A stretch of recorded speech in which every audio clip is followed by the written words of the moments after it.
नमस्कार। प्रादेशिक समाचार के साथ मैं शीला कुमारी। पहले मुख्य समाचार। प्रधानमंत्री नरेंद्र मोदी ने संसद के शीतकालीन सत्र को अधिक उपयोगी बनाने के लिए सभी राजनीतिक दलों से सामूहिक प्रयास करने पर दिया जोर। मुख्यमंत्री हेमंत सोरेन ने की झारखंड कृषि ऋण माफी योजना की समीक्षा। कहा, बैंकों के साथ समन्वय स्थापित कर पात्र किसानों को ऋण माफी योजना का दें लाभ। विश्व बैंक ने चालू वित्त वर्ष में भारतीय अर्थव्यवस्था की विकास दर का अनुमान 6.5% से बढ़ाकर किया 6.9% और 2 वर्ष के दौरान उत्कृष्ट सेवा के लिए राज्य के 10 आईपीएस अधिकारी, 7 डीएसपी और 125 पुलिसकर्मी पुलिस आंतरिक सुरक्षा पदक से होंगे सम्मानित। और अब समाचार विस्तार से। प्रधानमंत्री नरेंद्र मोदी ने सभी राजनीतिक दलों से आग्रह किया है कि वे संसद के शीतकालीन सत्र को अधिक उपयोगी बनाने के लिए सामूहिक प्रयास करें। शीतकालीन सत्र से पहले संसद परिसर में आज मीडिया से बातचीत करते हुए श्री मोदी ने सभी राजनीतिक दलों से अपील की कि वे बहस में युवा सदस्यों को भाग लेने का मौका दें। इससे उन्हें भविष्य के लिए खुद संवारने में मदद मिलेगी। प्रधानमंत्री ने कहा कि देश को नई ऊंचाइयों तक ले जाने की मंशा के साथ अधिवेशन में महत्वपूर्ण फैसले लिए जाने के प्रयास किए जाएंगे। ये लोकतंत्र की बहुत बड़ी विश्वविद्यालय है।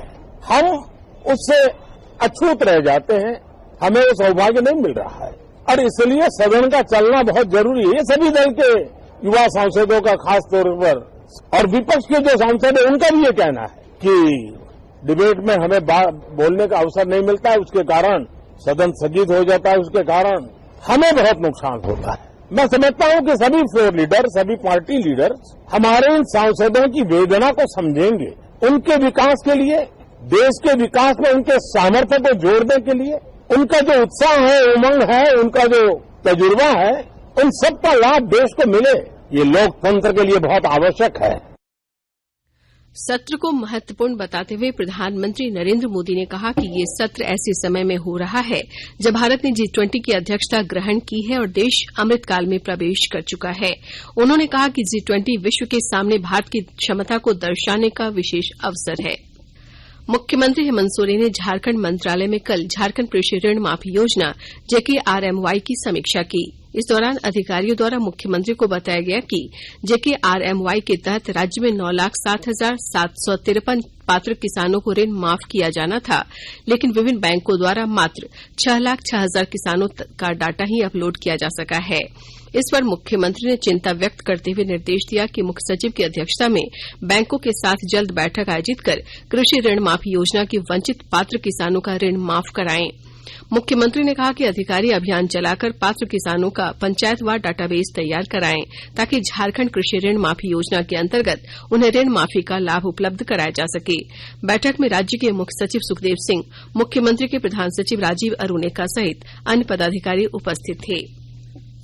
वर्ष 2012 से 2019 तक झारखंड के 4,46,551 ग्रामीण परिवारों को आजीविका से जोड़ा गया था, जबकि दिसंबर 2019 के बाद से अब तक 24,50,924 ग्रामीण परिवारों को सरकार आजीविका से जोड़ने में सफल रही है।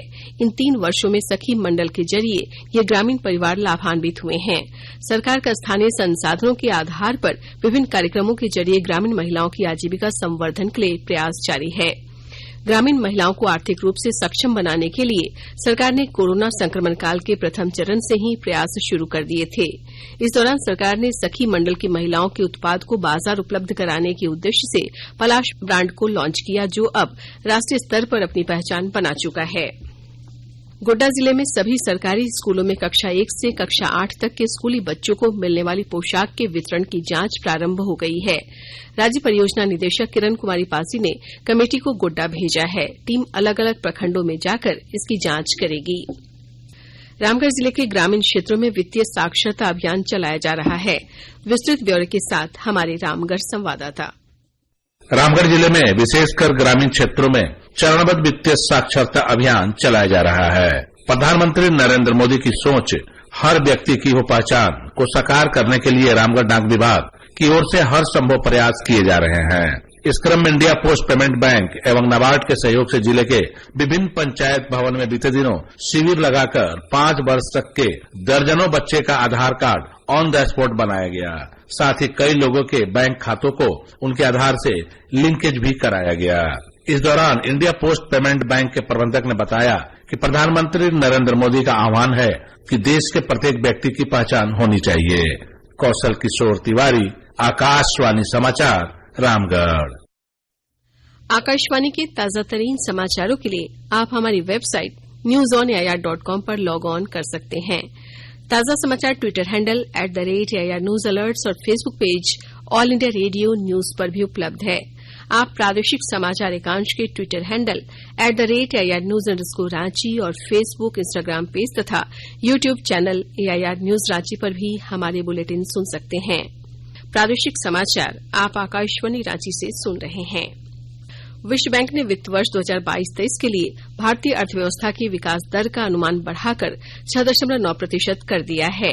पहले ये अनुमान 6.5% था। चुनौतीपूर्ण बाहरी परिस्थितियों के बाद भी भारतीय अर्थव्यवस्था की प्रशंसा करते हुए विश्व बैंक ने बताया कि अन्य उभरते हुए बाजारों की तुलना में भारत ने वैश्विक समस्याओं का बेहतर तरीके से सामना किया है। अंतर्राष्ट्रीय वित्तीय संस्था ने कहा कि बाहरी चुनौतियों के बावजूद अत्यधिक घरेलू मांग के कारण भारत के पूरे विश्व में सर्वाधिक उभरती हुई मुख्य अर्थव्यवस्था बने रहने का अनुमान है। पुलिस आंतरिक सुरक्षा सेवा पदक का ऐलान कर दिया गया है। इसमें 10 IPS, 7 DSP समेत 125 पुलिस अधिकारी और कर्मी सम्मानित किए जाएंगे। 10 IPS में Pankaj Kamboj, A Vijayalakshmi, M Tamilvanan, Indrajit Mahatha, Surendra Kumar Jha, YM Ramesh, M Arshi, Prashant Anand, Ashutosh Shekhar और K विजयशंकर शामिल हैं। 7 DSP में रितिभान सिंह, अनुदीप सिंह, शंभू कुमार सिंह, दीपक कुमार पांडे, आशीष महली और प्रकाश सोए शामिल हैं। इसके अलावा 108 इंस्पेक्टर, सब इंस्पेक्टर, ASI, हवलदार और सिपाही को पदक से सम्मानित किया जाएगा। राज्य के नक्सल प्रभावित क्षेत्रों में अभियान और विधि व्यवस्था के लिए 2 वर्ष की सेवा में उत्कृष्ट कर्तव्यनिष्ठा के लिए पुलिस आंतरिक सुरक्षा सेवा पदक प्रदान करने के लिए शीर्ष समिति ने पुलिस मुख्यालय में 1 दिसंबर को ADG जय प्रशांत सिंह की अध्यक्षता में बैठक हुई थी।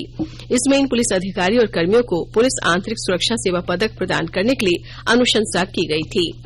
भारत और बांग्लादेश के बीच दूसरा 1 दिवसीय क्रिकेट मैच आज ढाका में खेला जा रहा है। बांग्लादेश की टीम टॉस जीतकर पहले बल्लेबाजी कर रही है। ताजा जानकारी के अनुसार बांग्लादेश की टीम 18 ओवर में 4 विकेट के नुकसान पर 66 रन बना चुकी है। 3 मैचों की श्रृंखला में बांग्लादेश 1-0 से आगे है। सरायकेला के दुगने स्थित तीरंदाजी अकादमी में आयोजित विश्वविद्यालय अंतर महाविद्यालय तीरंदाजी प्रतियोगिता 2022 का कल शाम समापन हुआ। इस अवसर पर बतौर मुख्य अतिथि उपस्थित रहे कोल्हान विश्वविद्यालय के वाइस चांसलर प्रोफेसर गंगाधर पंडा ने तीरंदाज छात्रों की हौसला अफजाई की। साथ ही विजेता टीम को पुरस्कृत किया। 2 दिवसीय टूर्नामेंट में 6 गोल्ड, 4 सिल्वर और 7 ब्रॉन्ज मेडल सहित कुल 17 मेडल लेकर Tata college Chaibasa overall champion रहा, जबकि 2 गोल्ड, 6 सिल्वर और 3 ब्रॉन्ज सहित कुल 11 मेडल जीतकर PG डिपार्टमेंट दूसरे स्थान पर और JKS कॉलेज तीसरे स्थान पर रहा। और अब कुछ संक्षिप्त खबरें। लातेहार जिले की बालूमाथ थाना पुलिस ने 2 वर्ष से फरार चल रहे 10 लाख के इनामी भाकपा माओवादी रीजनल कमांडर मनोहर गंझू के घर इस्तेहार चिपकाया है। थाना प्रभारी प्रशांत प्रसाद ने बताया कि आत्मसमर्पण नहीं करने पर कुर्की जब्ती की जाएगी। देवघर जिले के 2 लोगों से 1.25 लाख रुपए की साइबर ठगी कर ली गई है। इसे लेकर सदर थाना में अलग अलग आवेदन देकर शिकायत दर्ज कराई गई है। कोडरमा के करमा में बनने वाले मेडिकल कॉलेज तथा अस्पताल का निर्माण कार्य बंद होने के बाद नया टेंडर निकाला जाएगा। इसे लेकर अब तक हुए निर्माण कार्यों की मापी की गई है। अंत में मुख्य समाचार एक बार फिर। प्रधानमंत्री नरेंद्र मोदी ने संसद के शीतकालीन सत्र को अधिक उपयोगी बनाने के लिए सभी राजनीतिक दलों से सामूहिक प्रयास करने पर दिया जोर। मुख्यमंत्री हेमंत सोरेन ने की झारखंड कृषि ऋण माफी योजना की समीक्षा। कहा, बैंकों के साथ समन्वय स्थापित कर पात्र किसानों को ऋण माफी योजना का दें लाभ। विश्व बैंक ने चालू वित्त वर्ष में भारतीय अर्थव्यवस्था की विकास दर का अनुमान 6.5% से बढ़ाकर किया 6.9%। और 2 वर्ष के दौरान उत्कृष्ट सेवा के लिए राज्य के 10 IPS अधिकारी, 7 DSP और 125 पुलिसकर्मी पुलिस आंतरिक सुरक्षा पदक से होंगे सम्मानित। इसके साथ ही आकाशवाणी रांची से प्रादेशिक समाचार का ये बुलेटिन समाप्त हुआ। नमस्कार।